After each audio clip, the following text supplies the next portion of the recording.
भगवान बुद्ध अक्सर अपने शिष्यों को शिक्षा प्रदान किया करते थे।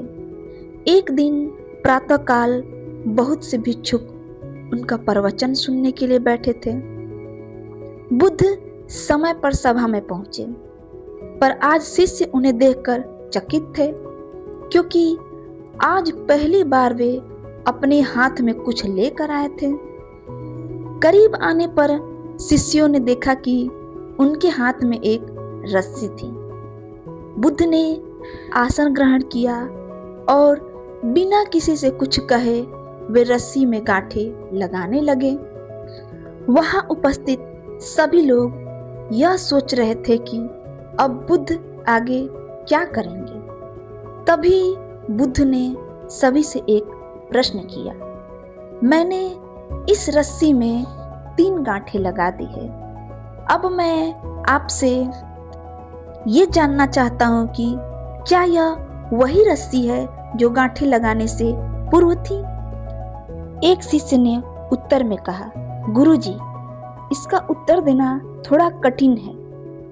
ये वास्तव में हमारे देखने के तरीकों पर निर्भर है।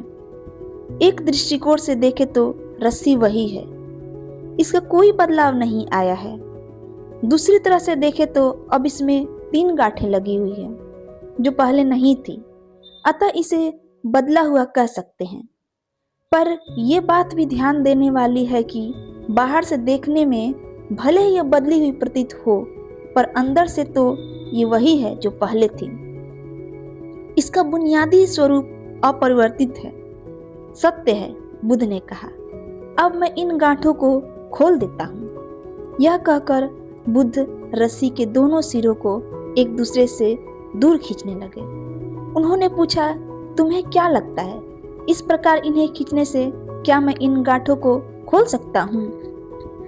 नहीं नहीं, ऐसा करने से ये तो गांठ और भी कस जाएगी और इन्हें खोलना और मुश्किल हो जाएगा।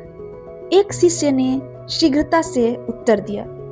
बुद्ध ने कहा, ठीक है, अब एक आखिरी प्रश्न बताओ, इन गांठों को खोलने के लिए हमें क्या करना होगा?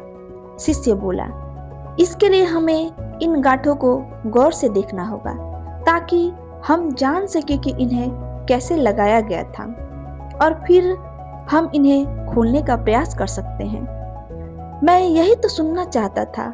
मूल प्रश्न यही है कि जिस समस्या में तुम फंसे हो, वास्तव में उसका कारण क्या है? बिना कारण जाने निवारण असंभव है। मैं देखता हूं कि अधिकतर लोग बिना कारण जाने ही निवारण करना चाहते हैं। कोई मुझसे ये नहीं पूछता कि मुझे क्रोध क्यों आता है। लोग पूछते हैं कि मैं अपने क्रोध का अंत कैसे करूं। कोई यह प्रश्न नहीं करता है कि मेरे अंदर अहंकार का बीज कहां से आया। लोग पूछते हैं कि मैं अपना अहंकार कैसे खत्म करूं। प्रिय शिष्यों, जिस प्रकार रस्सी में गांठें लग जाने पर भी उसका बुनियादी स्वरूप नहीं बदलता, उसी प्रकार मनुष्य में भी कुछ विकार आ जाने से उसके अंदर से अच्छाई के बीज खत्म नहीं होते। जैसे हम रस्सी की गांठें खोल सकते हैं, वैसे ही हम मनुष्य की समस्याएं भी हल कर सकते हैं। इस बात को समझो कि जीवन है तो समस्याएं भी होंगी और समस्याएं हैं तो समाधान भी अवश्य होगा। आवश्यकता है कि हम किसी की समस्या के कारण को अच्छी तरह से जानें, निवारण स्वतः ही प्राप्त हो जाएगा।